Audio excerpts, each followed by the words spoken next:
Hay algo aterrador en la luna. Mi abuelo era un piloto de combate. Aunque siempre se sentía distante, me caía bien. Cuando crecí, me di cuenta de que siempre estaba atento, siempre buscando cualquier signo de peligro.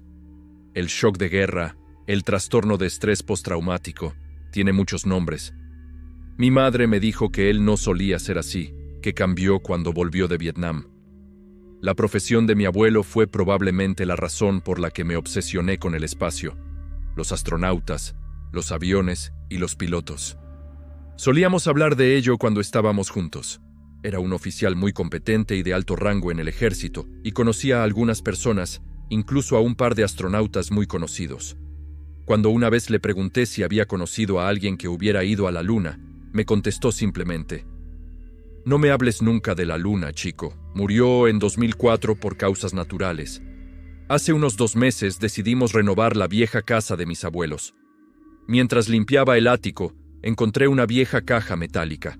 En la caja había una serie de cosas que, como supuse, pertenecían a mi abuelo. Había una medalla militar, un montón de papeles, una vieja foto de mi abuelo y otros 2 hombres que no reconocí.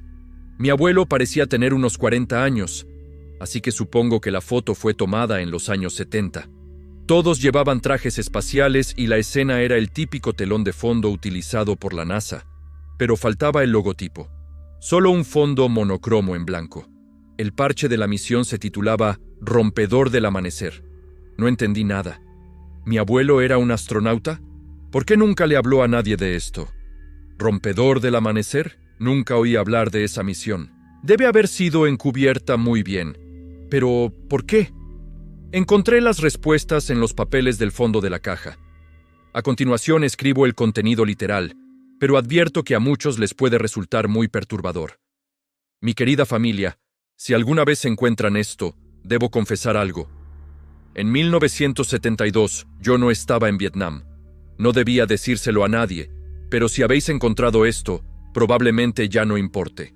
En 1965, yo y un puñado de otros pilotos fuimos seleccionados para un equipo no público de astronautas que participarían en misiones encubiertas en el espacio para nuestro gobierno.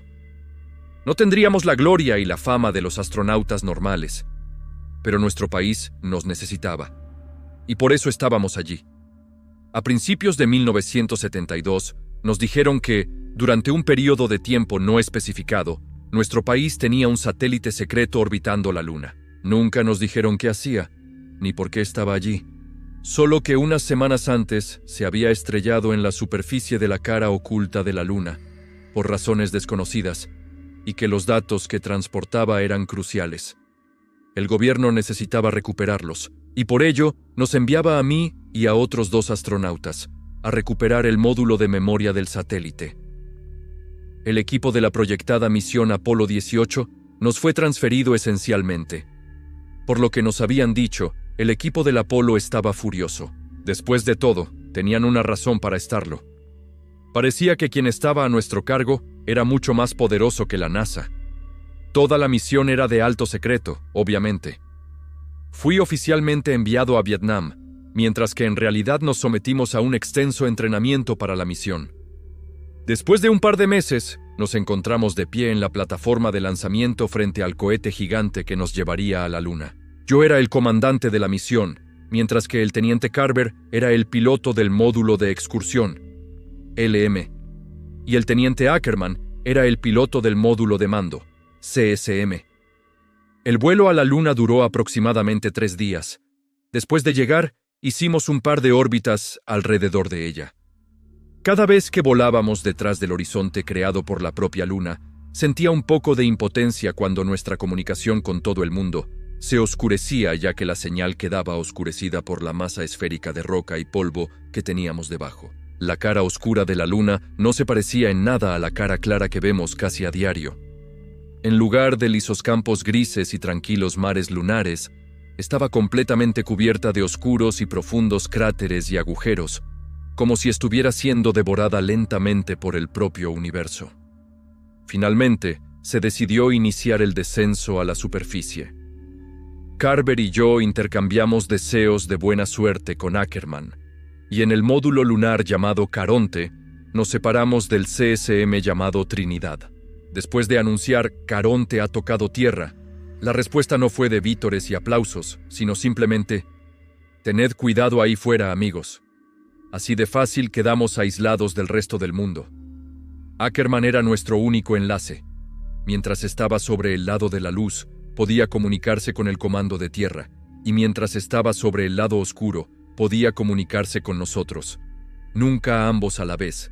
Aunque el período orbital del CSM era de aproximadamente 2 horas, solo estábamos en contacto durante unos 35 minutos en cada órbita.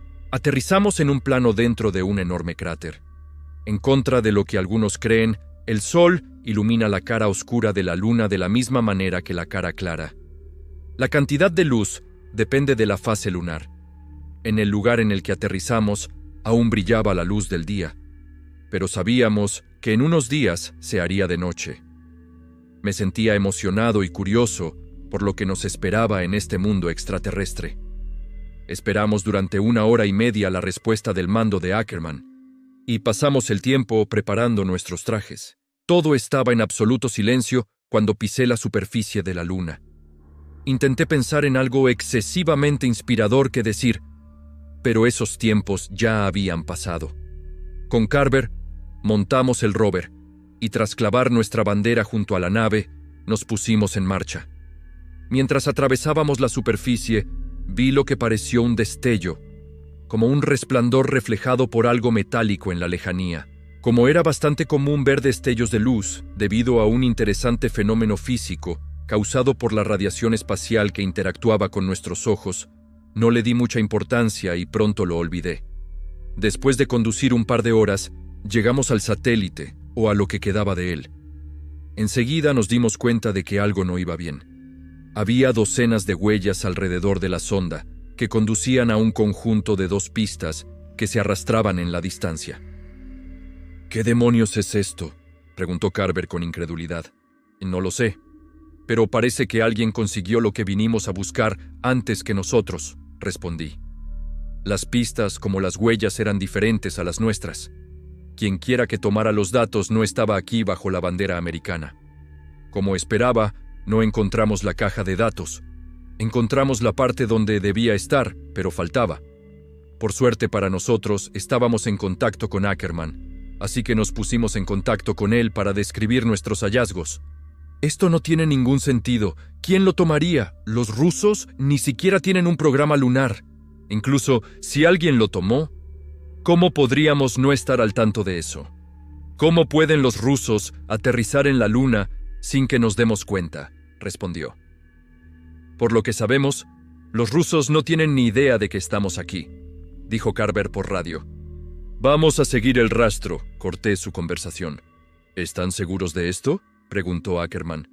«Diablos, no estoy seguro de esto. Está claro que se nos escapa algo. Pero haré lo que dices, capitán», respondió Carver. «Sí. Si lo que había en esa sonda era tan importante para que 2 países enviaran gente aquí para recuperarla, tenemos que averiguar qué pasó con ella», respondí. «Entendido, Caronte. Transmitiré su paradero al mando tan pronto como pueda. Tengan cuidado ahí fuera». Nuestro oxígeno estaba ya a la mitad de su capacidad, pero seguimos adelante, con la esperanza de resolver este misterio. No pasó mucho tiempo hasta que vi algo en la distancia. Al acercarnos, me di cuenta de que era una nave espacial. Su diseño era diferente al nuestro y estaba decorada con una bandera de la Unión Soviética. No podía explicar por qué, pero sentí que había algo realmente extraño en la nave espacial. Si realmente había rusos con nosotros en la Luna, habrían captado nuestras comunicaciones hace tiempo. No tenía sentido esconderse. «Al módulo de aterrizaje soviético no identificado, esta es la tripulación del rompedor del amanecer. Por favor, respondan. Sabemos que están aquí, los tenemos a la vista. Volvimos a intentar contactar con ellos varias veces, tanto en ruso como en inglés, pero siempre recibíamos solo silencio como respuesta». Nos acercamos y me di cuenta de por qué la nave espacial me parecía extraña antes. Parecía que había estado allí durante un tiempo. No pudimos ver mucho del interior a través de las pequeñas ventanas que habían sido cubiertas con algo del interior. Nuestro aire se está agotando y no me gusta esta nave.